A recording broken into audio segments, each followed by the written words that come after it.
7-Eleven may not be the healthiest of options, but if you're on a budget, it can certainly be a lifesaver. Let's see what we can get for less than $7 today, as well as a certified taste test, as I am a qualified food critic. ขอโทษครับอันนี้ใส่หมูอ๋อไม่ใส่no ไม่ใส่ใช่ไหมโอเคครับ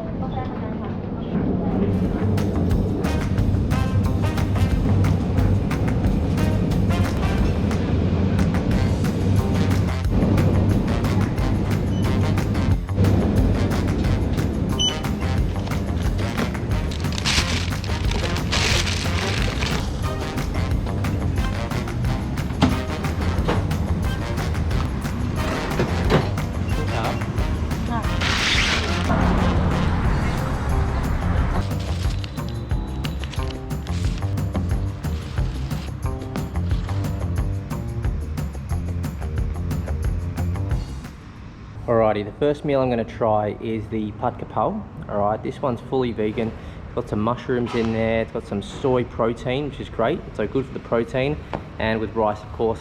So that's good for the carbs. And we've got a bit of spinach in there as well as some chili.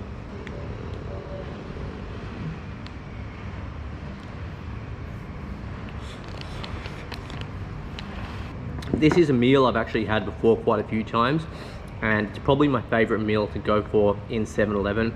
The mushrooms are really succulent. They taste like they're of a pretty high standard, and the juiciness of the actual protein chunks is really good as well. And there's a good amount of spinach in there. Like, it's not over dominated with the rice.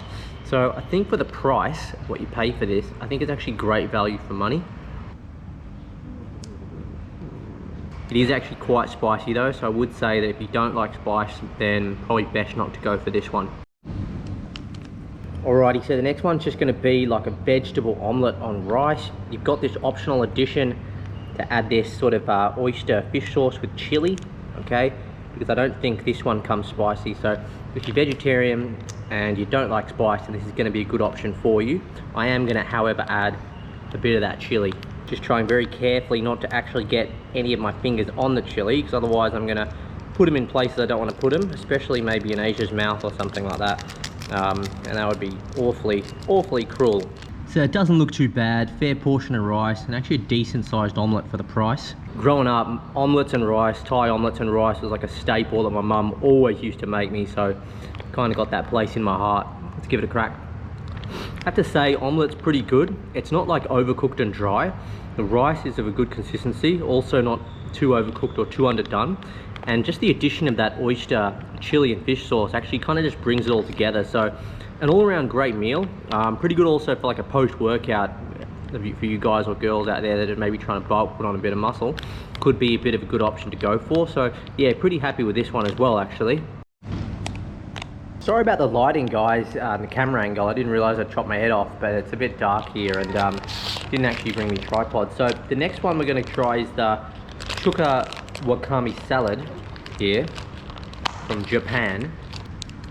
Fairly decent portion size for the price, so again, pretty happy with the value for money on that one. And yeah, it looks pretty traditional. Let's see how it tastes. So I'm a pretty big fan of wakame in general, and that tastes pretty much on point. I would say it's maybe just a touch sweeter than what I'd like, but as for the freshness, the consistency, it's really good. It's got also like little sesame seeds in there as well, which I really like, and yeah, the seaweed tastes pretty good. Alrighty, so I'm going to give these sweet potatoes a try. So I'd never seen this before or had it before, sweet potato in a packet. But look how kind that is, guys. You know, they heat everything up for you at 7-Eleven. It's really nice, and she's put like a little stick in there so I can put it in my mouth. Let's see how it goes.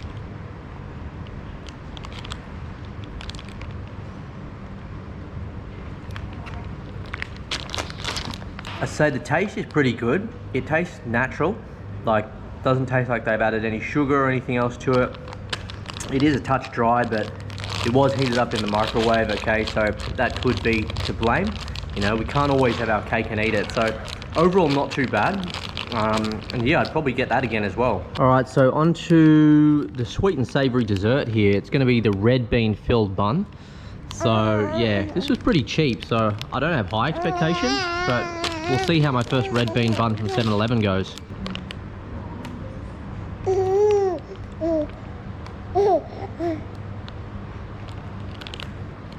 The red bean bun paste inside is pretty much on point. Got a good level of sweetness but not too overpowering, so I really like that. In terms of the internal filling, I probably wouldn't want any less filling than that, but that being said, I am still happy with the amount of filling in the bun, and the bread is a little bit dry, maybe a little bit stale. That's the only thing I'd say about that, but otherwise pretty good.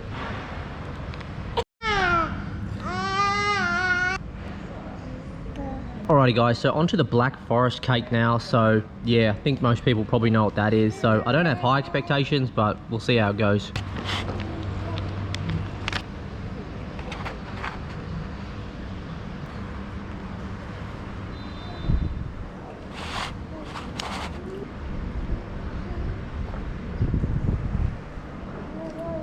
Now I have to say, out of everything I bought today, I probably had the lowest expectation for that Black Forest cake. But I think I can almost say that that is probably the thing that has actually surprised me the most. It's soft, it's quite flavoursome, not too overpowering. If anything, there probably could be just a touch more flavour in the overall flavours of the cake, but I can't complain. It's creamy, you know, it's succulent. It actually tastes really good. And as for the last thing on the menu, guys, just to do away with a bit of the guilt from that Black Forest cake, it's going to be a little bit of pickled mango. So I've never had this one before, so interested to try it. That's how it looks there. Let's try it. Oh my god. It really is a pickled mango. Yeah, I can't say I'm a fan of that. I love pickled stuff. I love pickles, love olives, love, you know, gherkins and things. Pickled onions, you know.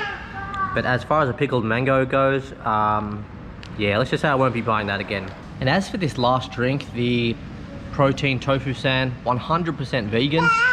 I'd say fairly good ingredients in there in comparison to other protein shakes, but pretty gross. However, after you have like your first 3 or 4, you get used to them. I bought like a pack of 12, I think, the first time, and like the first 2 or 3 were pretty bad.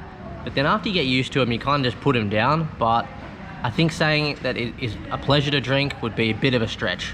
That concludes the video for today. So would I eat at 7-Eleven every day? Look, probably not. I think overall the value for money is actually pretty good, and the 7-Eleven here in Southeast Asia, Thailand in particular, and Japan I think as well, is significantly better than the 7-Elevens and convenience stores in a lot of other places. So, you know, if you are on a bit of a budget, then it is a viable option, but maybe not every day. So hope you enjoyed the video, guys. If you enjoyed it, smash the like button for me in Asia, subscribe, turn the notifications on, and we'll catch you in the next one.